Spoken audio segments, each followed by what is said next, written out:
Hi, welcome back to the channel, TrainStation2. Alright, happy to share with you got first in the yacht event 2023 second competition. So really happy here because we have a really huge gap that we created between ourselves and the other competitors.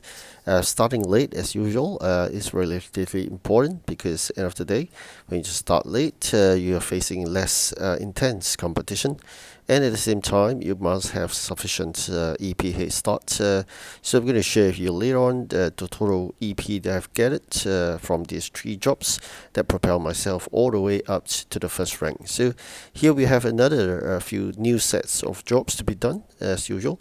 Good amount of those event items is relatively important to be prepared before the start of the competition.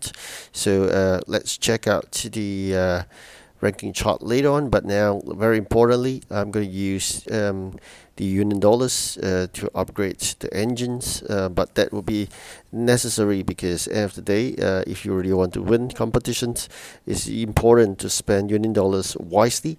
Only use it in the first 3 competitions and nothing else, because the first 3 competitions are the easiest to score the first place. End of the day we need 1000 event coins, so 3 first will give you 1050, and with that you have reclaimed that legendary train. The other legendary train will require 4000 event keys. You need to save up for that, and with 2 legendary trains you'll find a very fast completion of one of that jobs that currently just face there as 110 legendary parts. But behind that scene, once you clear that, I believe is a huge amount of EP being released. So I'm working towards that because that's what I experienced during the Halloween event.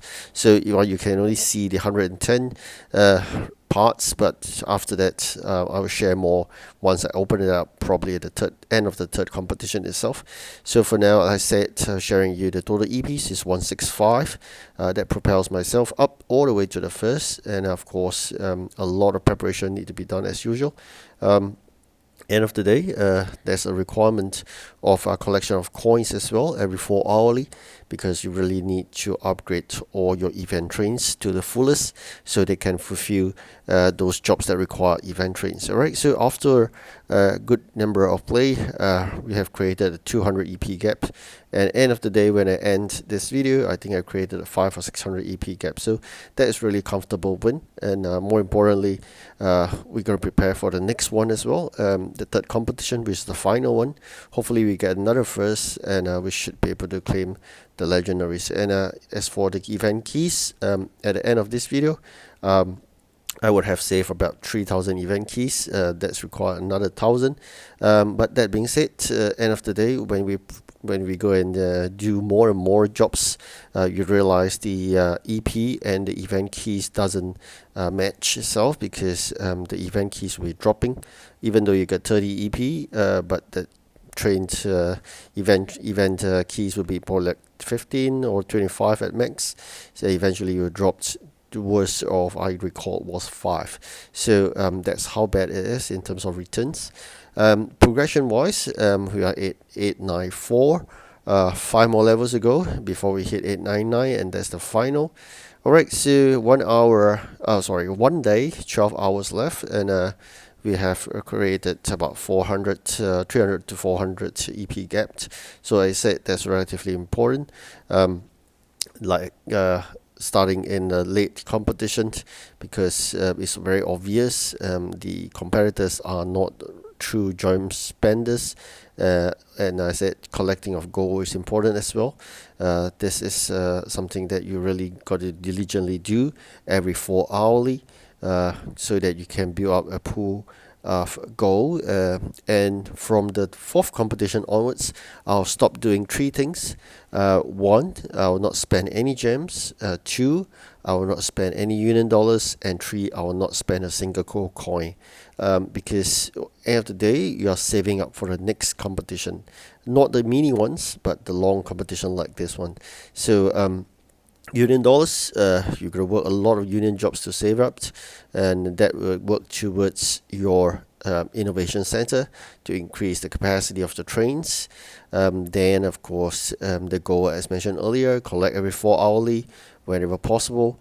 That I think I saved about 2 million gold before the start of events, and all goes into buying the event trains. I got 4 numbers being bought, and of course 1 free common train, and we got all that fully upgraded, and that cost total about 2 million or so. That is the gems will be the last one. I think I started with around 200 gems or more. We just spent 110 gems to upgrade the factory, and then the remaining gems to be used along the way for the first 3 competitions. So these are the 3 things I will not do when I start saving from the 4th competition onwards, because it doesn't really make sense. From the 4th competition onwards, once I've exchanged that 1000 event coin train, the remaining of that would be using for exchange of coin packs, and the rest will just be big boxes. And big boxes are just parts which I don't really value that much, because without coins you can't actually use those parts to do anything at all. So that being said, I will not be spending the precious resource onto something that is not so valuable after all. So the greedy captain jobs, if you possibly do, go ahead, because that gives good number of maps and some gems sometimes, and union dollars. So these are the things that you look after for from the greedy captain's job. But generally it's quite tough. You can see this greedy captain asking for items that we don't have, so it's difficult during the midst of the competitions to meet his demand. So again, we unlocked more and more of the locations. If you're still wondering right now where to get seats, that's because you have not progressed far enough. So once you progress far enough, you'll be unlocking more and more locations, and that allows you to collect those seats, which is required to manufacture a full train. So this is important. You're gonna really speed up in your progress. I think by now I'm about 70% of the event map completed. As we push forward, once we hit 100%, things will start get difficult. The returns will get smaller. The demands will get higher in terms of the quantities to be delivered. So these are the things you can look out for post 100%. Most of us will hit 100% at the end of the 4th competition. So that's 2 more competitions to fight for. Alright, so this is another new locations unlocked, as I shared earlier. These are the things you're gonna do when you unlock more and more. You are going towards 100% really fast. So you can see huge number of EPs can be gained along the way as you progress further. No longer as low 30, sometimes you give 55. Those tough ones that require the event trains will give 65. So imagine that you're getting about 120 EP already. So of course sometimes you get 45, and you also get 30 jobs, 30 EP jobs.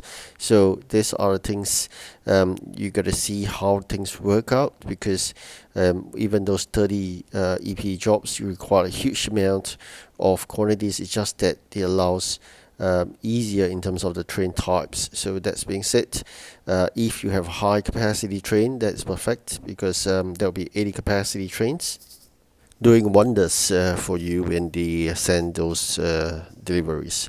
So generally, if you have 380 capacity train, you'll be doing 240 per trip with just 3 dispatches. So just imagine if you're using 30 capacity common trains, there'll be 8 dispatches. So that makes a huge difference generally. So here we have the union jobs. So as usual, at my level, doing union jobs is really tough. The quantities being asked for is high, and that's besides the point. We just don't have sufficient of those. So finally, we got the first place, and with this 350 event coins, we got 700 in total, and we have a 600, or actually 500 plus EP gap. So that's something really happy with, and as I said, so much easier compared to the first competition when I start on time. So by accident actually. So starting late is my usual. So definitely gonna retain Santa Claus, and of course then let's clear off some of those rewards, and time for preparation work for the 3rd competition. Thank you so much for watching. Do like and subscribe. Goodbye.